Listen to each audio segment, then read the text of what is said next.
Welcome back to the deep dive. Hey there, glad to be back. Today we're tackling a subject that feels like it sits right on the sort of fault line of the modern brain. Yeah, it really does. It's the tension between the scientific mind, the part of us that loves smartphones and vaccines and predictable physics, and the ancient spiritual heart. Right. We are talking about the logic of the impossible today. We are talking about miracles. And it is a topic that tends to make people nervous. I mean, especially if you're someone who values being seen as rational and grounded. Extremely nervous. I Yeah. mean, nobody wants to be the person at the dinner party insisting on magic tricks, right? Exactly. But to kick things off, I want to take you to a conversation from our source material that I found just absolutely fascinating. It really sets the stage for everything we're going to discuss today. Is this the one with the Japanese professor? Yes, exactly. Yeah. They were discussing religion, theology, the big existential stuff. And the professor, who was this very serious, highly intelligent academic, looks at the author and says, with total sincerity, I find it very difficult to believe that a man could become God. Which, if we are being honest, is a very reasonable objection. Totally. If you look at it from the bottom up, like from a purely biological or human perspective, the idea of a man evolving or ascending into a deity sounds like science fiction. Yeah, it sounds like a superhero movie premise that's just gone way too far. Right. It breaks every scientific category we have. But the author's response was brilliant, and it completely flipped the script. He looked back at the professor and said, yes, so do I. But I can believe that God could become a man. And that is the pivot point. Yeah. That is the twig versus the branch moment right there. The source says the professor saw the difference in a flash. And that's really what we're unpacking today. We often get stuck on the mechanics of a specific miracle. We do. We ask questions like, how did the fish multiply chemically? Right. Or how does a body biologically walk out of a tomb after 3 days? But the real barrier isn't the biology or the physics of the specific event. The real barrier is our fundamental concept of who or what God is. Precisely. Because if you start with a guy who is just a magnified human or a distant force or even just a metaphor for love, then miracles are absurd. They're impossible. Completely impossible. But if you start with a creator who is the actual author of reality, the equation changes completely. And I think for many of our listeners, this is a massive sticking point. It is. I mean, you might be prepping for a board meeting right now. You might be an engineer or a doctor and you love your faith. But there is this little voice in the back of your head when you read about the virgin birth or the resurrection that says, is this embarrassing? Is this unscientific? Am I checking my brain at the door? And our mission today for this deep dive is to show you that you do not have to check your brain. We're going to clear away what the sources call intellectual debris. Yeah, I love that term. The goal isn't just to win an argument or prove a point to a skeptic. It's to see God as free. He actually is active, personal, and free. Because we want to see how knowing that miracles are possible actually strengthens your faith and deepens your love for Christ. Exactly, because if God can't act, he's not much of a God to love. Right, so we have a serious stack of sources today to help us do this. We are looking at philosophical arguments from William Lane Craig's work. We've got apologetic breakdowns from a text called Know Why You Believe. And we're even looking at some probability charts regarding the problem of miracles. We have a lot of ground to cover today. We're going from physics to philosophy to math and then to history. Yeah, we are going to move from the Newtonian world machine, which sounds like a steampunk band, by the way. You really do. To the mathematics of probability, and finally to the history of the resurrection. So let's start at the root. Segment 1, worldviews and machines. Let's do it. The source material uses this analogy of the twig versus the branch. I briefly mentioned it with a Japanese professor, but can you unpack that for us in more detail? Yeah, it's a great way to visualize the problem of skepticism. Often skeptics, or even doubting believers, will focus on a specific miracle. Let's take the classic Sunday school story, Jonah and the whale. Right, or the great fish. Right, the great fish. A skeptic looks at that and says, do you really believe a human being survived inside a marine animal? That's biologically impossible. They bring up the gastric acids. Exactly. The gastric acids would dissolve him, the lack of oxygen would suffocate him, the pressure would crush him. And those are valid scientific objections regarding the natural world. They are completely valid, but they are attacking the twig.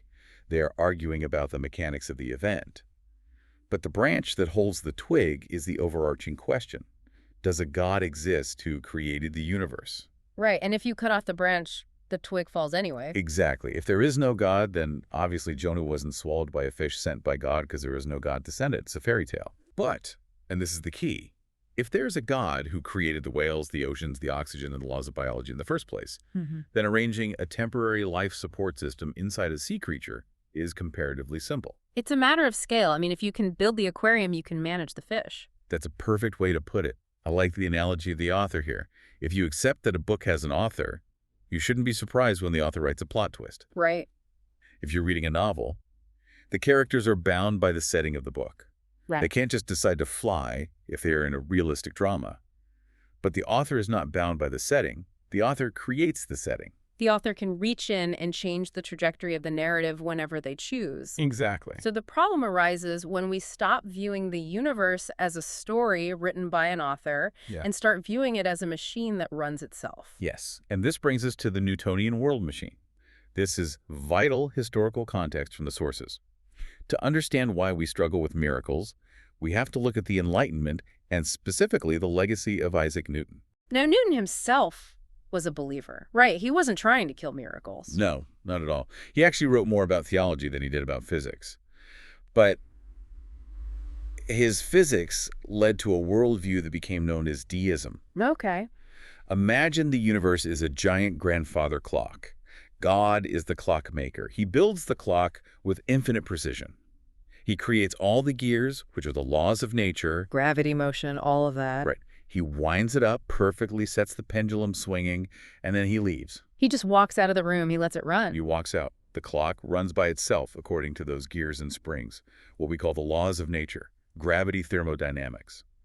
In this view, for God to perform a miracle, he would have to come back into the room, open the glass case, and physically mess with the gears. He would have to break the clock to change the time. Exactly. And the argument during the Enlightenment was if the clock is perfect, why would he break it? Right. If God is perfect, his laws are perfect. To interfere would be to violate his own laws. It would be an admission that he didn't build it right the first time. And this is where we get the idea that a miracle is a violation of the laws of nature. That language really sticks with us today.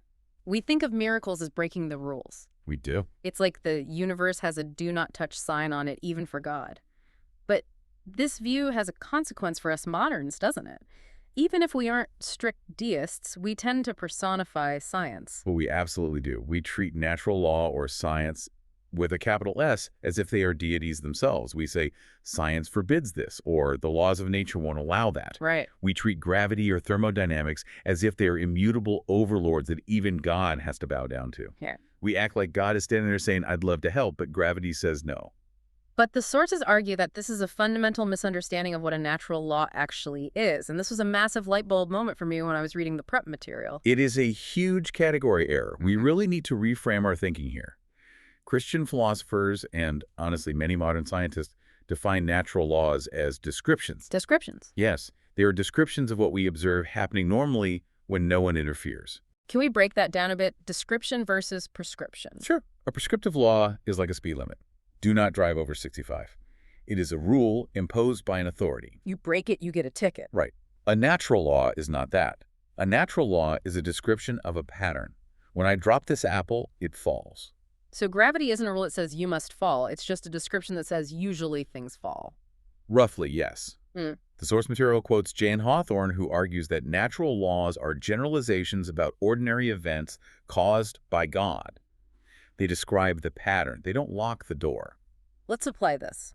If I drop an apple, the law of gravity describes that it will fall to the ground. That's the pattern. Right. But if you reach out your hand and catch the apple before it hits the floor, have you violated the law of nature? Have I broken the laws of physics? No. But the apple didn't fall. Right. But I didn't break gravity. I just intervened. I introduced a new force my hand into the system. The law of gravity is still perfectly valid. It's just that another cause is now in play. And if a human can intervene in the cause and effect chain without breaking the universe, surely the creator of the universe can do the same. Exactly. God isn't a prisoner of thermodynamics. He created thermodynamics. He is free to act. The universe is not a closed system like the clock. It is an open system, and God is the external agent who can reach in. That distinction between descriptive and prescriptive is huge. It completely shifts the burden. It's not about breaking laws, it's about the freedom of the creator. And that freedom is what brings us to the heavy hitters of skepticism. Because even if you admit God could intervene physically, that the machine allows for it, there were some very smart men who argued that he wouldn't, or that logically we could never prove it if he did. This is where we get into the deep philosophy. Segment 2, the heavy hitters. We have Benedict, Spinoza, and David Hume. Right, the big bosses. These guys basically set the rules for modern skepticism. Let's start with Spinoza. Spinoza, 17th century rationalist. His objection was theological and philosophical. He argued that God's will is unchangeable. Okay, God is perfect, so he doesn't change his mind. Right. And Spinoza argued that natural laws are the direct result of God's will. Therefore, since God's will cannot change, natural laws cannot change. Ah, I see. If a miracle occurred, if the order of nature was interrupted, it would mean God was contradicting his own nature. It would make God schizophrenic, essentially. One day he wills gravity, the next day he wills levitation. It's the immutable order argument. God picked a lane and he has to stay in it. Exactly. But the rebuttal from our Christian sources is fascinating. They argue that Spinoza is confusing the track with the train. The track of the train. He views the universe as a train on a fixed track. It can only go one way. It has no choice. But the Christian view is more like a musician playing a symphony. I love that image. Unpack that for us. Well, a musician follows a score. There is order, there is structure, there is a time signature. That represents natural law. But is the musician bound to the score in a way that he cannot deviate? The musician is the master of the instrument. He can improvise. He can add a flourish. He can change the tempo. And when he does, he isn't contradicting his nature as a musician. He is expressing his freedom and his creativity. So natural laws are freely willed by God. They aren't strictly necessary. Gravity didn't have to work this way. God chose it to work this way, which means he can choose differently in a specific moment. Exactly. Yeah. God is free. He is not a robot running a program. He is a person executing a plan. And sometimes the plan calls for a solo. Okay, so that handles Spinoza. God is a jazz musician, not a train conductor. But then comes the heavyweight champion of skepticism, David Hume. Here we go. And his argument is the one I think most of our listeners actually grapple with, even if they don't know his name. It's the in-principle argument. Hume is the one who really shut the door on miracles for the modern mind. His argument sounds very common sense at first. He starts with a premise we all agree with. A wise man proportions his belief to the evidence. Which sounds great. We should all do that. We should. But then he sets up a specific scale.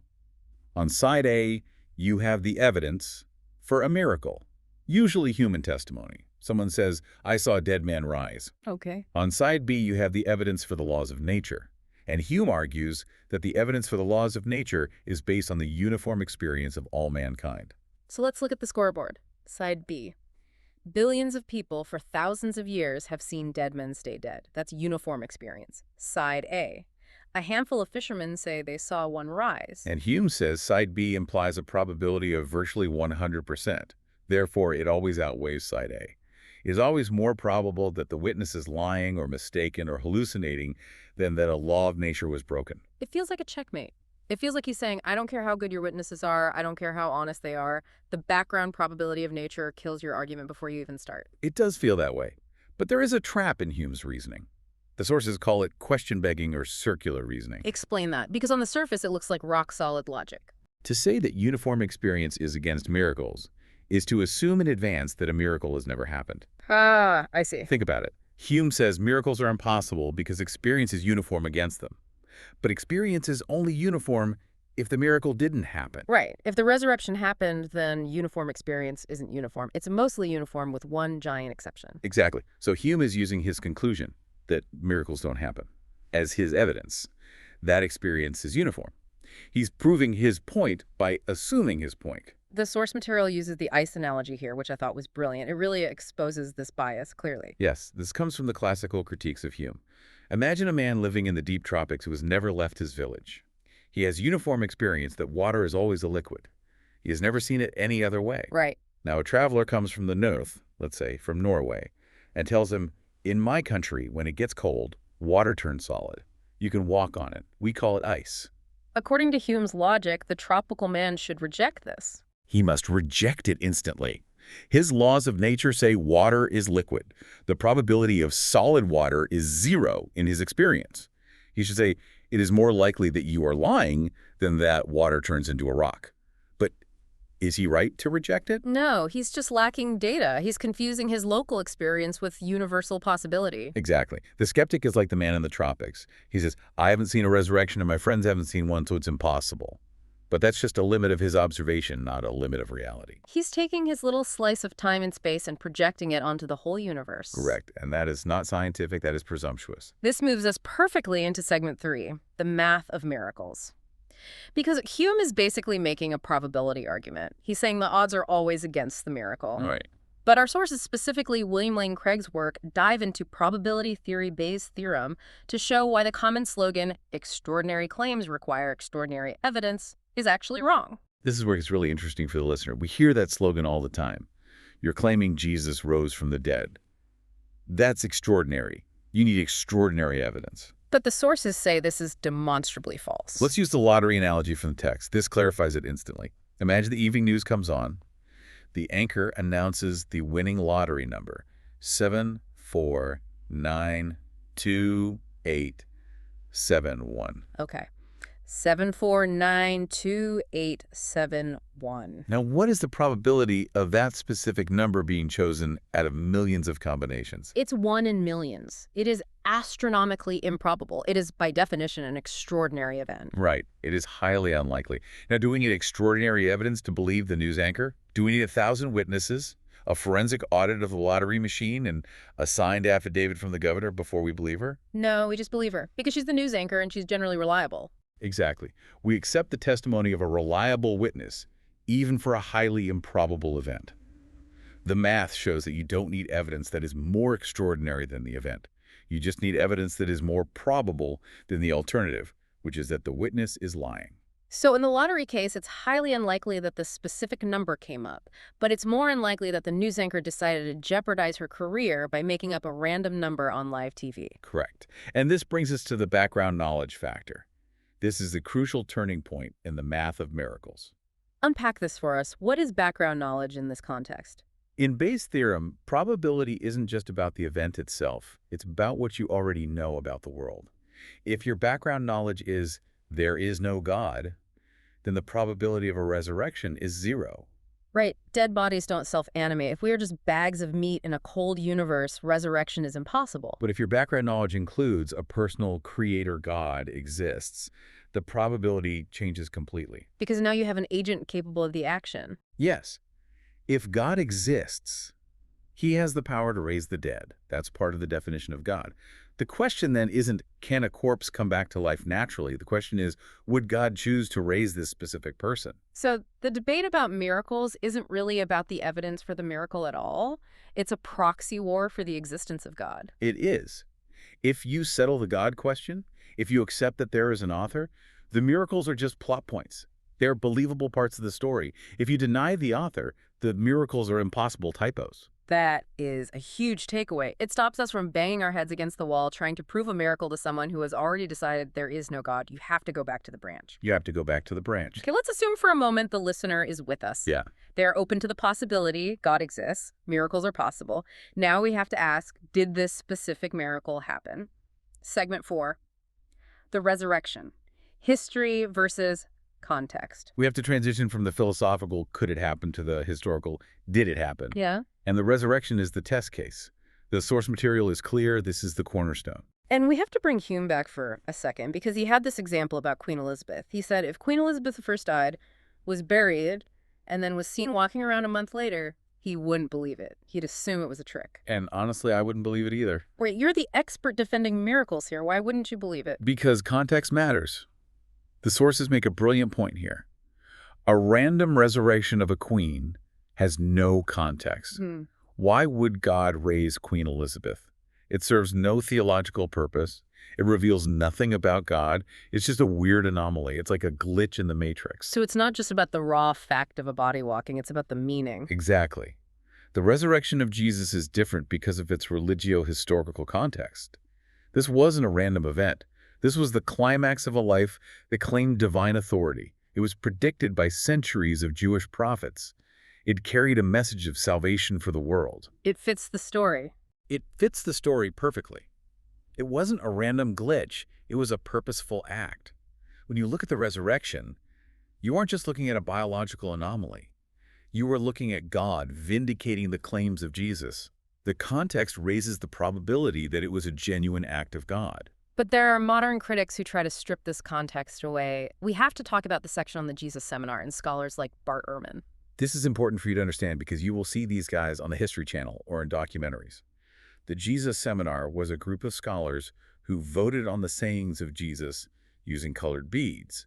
Red meant Jesus said it, black meant he didn't. And they ended up concluding that Jesus said almost nothing in the Gospels. Right.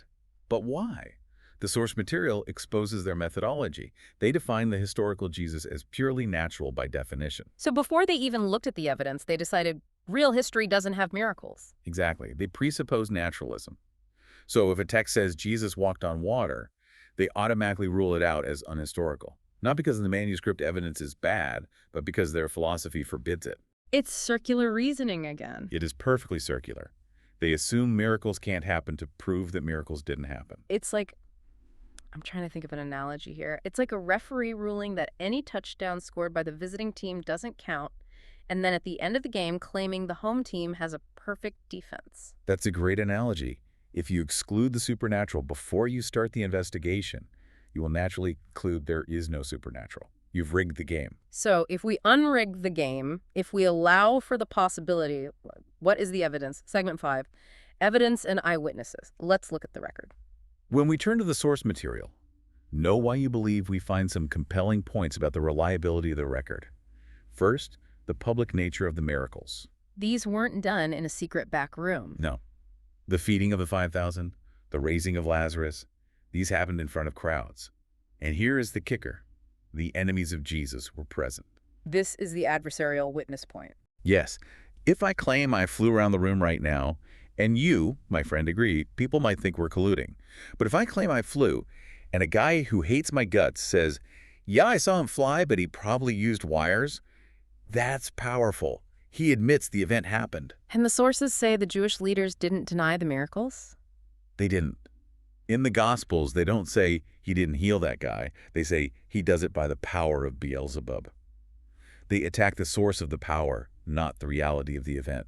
That is a huge historical admission. That's fascinating. They couldn't deny the reality because everyone saw it. Exactly. And then you have the variety of the miracles. There wasn't just psychosomatic healing. You know, sometimes a headache goes away because you believe it will. Right, the placebo effect. But the placebo effect doesn't cure congenital blindness. It doesn't cure leprosy where limbs are decaying. It certainly doesn't control the weather or raise the dead. The sources argue that the sheer scope of Jesus' power rules out suggestion or trickery. But let's play devil's advocate for a second. The biggest counter-argument, especially for the resurrection, is the hallucination theory. The idea that the disciples were so grief-stricken they just imagined seeing him. People see their dead grandmothers in the rocking chair all the time. It's the most common skeptical theory today. Yeah. But it fails on 2 counts, according to our sources. First, the empty tomb. Right. If they were hallucinating, the body would still be in the grave. The Romans or the Jewish leaders could have just rolled away the stone, produced the body, and killed the movement instantly. Here's your Messiah, guys. Go home. But they couldn't. The tomb was empty. That's a physical fact that a hallucination doesn't explain. And second, the transformation of the disciples. Talk about that. You have a group of men who are terrified. Peter denied Jesus to a servant girl. They ran away. They were hiding behind locked doors. Then suddenly they are standing in the direct center of Jerusalem, telling the people who killed Jesus, you killed him. God raised him. And they were willing to die for that message. The source quotes this line, "The testimony of the disciples faced the specter of death as the test of their veracity." People will die for a lie if they think it's the truth. We see that in cults or political movements. But people do not die for a lie that they know is a lie. If the disciples stole the body, they knew he wasn't alive. Would they really let themselves be tortured and executed for something they knew was a hoax? That psychological switch from cowards to martyrs requires an explanation. And we all had the same hallucination at the same time. It doesn't really cut it. It doesn't. Hallucinations are private individual experiences. They aren't shared group events. So we've laid out the logic, we've looked at the machine, the math, and the history. But now I want to pivot to the heart, segment 6. The mission of this deep dive was to ask, how does this strengthen faith? How does knowing miracles are possible deepen our love for Christ? This is the so what moment. And it's crucial because you can have all the apologetic arguments in your pocket and still have a cold heart. Right. You can be the smartest person in the room and still be spiritually dead. The first connection is that miracles prove God is personal. If the deist view is true, if God is just a clockmaker, then you can't love him. You can't pray to a machine. You can't have a relationship with gravity. A machine doesn't care if you're hurting. A machine just runs. Exactly. But if miracles are possible, it means God is not a machine. It means he is a person. He is free. He listens. He can act. When we pray, we aren't just shouting into the void. We are talking to a being who has the power to reach into the timeline and change things. That opens the door for love. It makes the relationship real. It's the difference between admiring a painting and knowing the painter's willing to paint a new scene just for you. Beautifully put. And the second point is that it makes faith rational. There's a terrible misconception that faith is believing what you know isn't true, or that it's a blind leap in the dark. Just have faith usually means stop thinking. Right. But biblical faith is trust based on evidence. It's stepping onto a bridge because you've seen the blueprints and you know it holds weight. Knowing that miracles are historically and philosophically possible removes the fear of being duped. You don't have to check your intellect to open your heart. That's a relief. Yeah. It means I can love God with my mind as well as my heart. And thirdly, it validates Christ. The sources emphasize that Jesus' miracles weren't magic tricks for entertainment. He refused to perform them for Herod. He refused to perform them for Satan. They were signs. They were signs to authenticate the message and the messenger. If Jesus claimed to be God and then stayed dead, he was a lunatic or a liar. But if he rose, his claim is vindicated. And if he is God, then our devotion is safe. We aren't worshiping a moral teacher. We are worshiping the Creator. There's a story in the source material from Charles Dickens' A Christmas Carol that I think captures the struggle of the skeptic perfectly. We're calling it the Scrooge analogy. Oh, I love this part. Yeah. It's when Scrooge first sees Marley's ghost. Yeah, he's staring right at him. The ghost is clanking his chains. And Scrooge refuses to believe his own eyes. He says, "You may be an undigested bit of beef, a blot of mustard, a crumb of cheese." There's more of gravy than of grave about you. It's a classic line, but what's the insight there? The insight is that skepticism can become irrational hardness of heart. Scrooge had the evidence standing right in front of him, but he tried to explain it away with natural causes indigestion. He was using his science to deny the supernatural reality. He was protecting his worldview. He was. And sometimes the most rational response isn't to argue, it's to surrender. Scrooge eventually fell on his knees. And that's where true devotion comes from. It comes when we stop trying to explain away God's power and start standing in awe of it. That's powerful. It's realizing that maybe my skepticism isn't about evidence, maybe it's about control. Because if miracles are real, I'm not in control. God is. And that is a scary but ultimately liberating place to be. So let's wrap this up. We've been on quite a journey today. We started with the Japanese professor and the realization that the barrier is our concept of God. We moved out of the Newtonian box, realized that natural laws describe the play but don't handcuff the playwright. We looked at the math and realized that if you bring God into the equation, the probability of a miracle isn't zero. In fact, in the right context, it might even be probable. And we looked at the history, the empty tomb, the transformed disciples, and saw that the resurrection stands up to scrutiny if you don't rig the game against it beforehand. And finally, we saw that this isn't just dry philosophy. It's the foundation of a relationship with a living, active God. It allows us to truly trust him. I want to leave you with a final thought drawn from the practical application section of our source material. The author suggests challenging people with this idea. The universe may be a much more wonderful place than they believe. That's the key. We often get hung up on the small stuff. How could a virgin conceive? Where does the Y chromosome come from? And the author says, look up, look at the stars. God created the entire universe. He spoke galaxies into existence. He invented the atom. If he can create this stage, he can certainly change the props. Exactly. Creating a Y chromosome is easy compared to creating the Milky Way. So if you're struggling with the logic of the impossible, remember this. Your faith isn't a rejection of reality. It's an acceptance of a bigger reality. It's an invitation to live in a world where the author is still writing and where the best plot twists are actually true. Amen to that. Thanks for listening to this deep dive. We'll see you next time.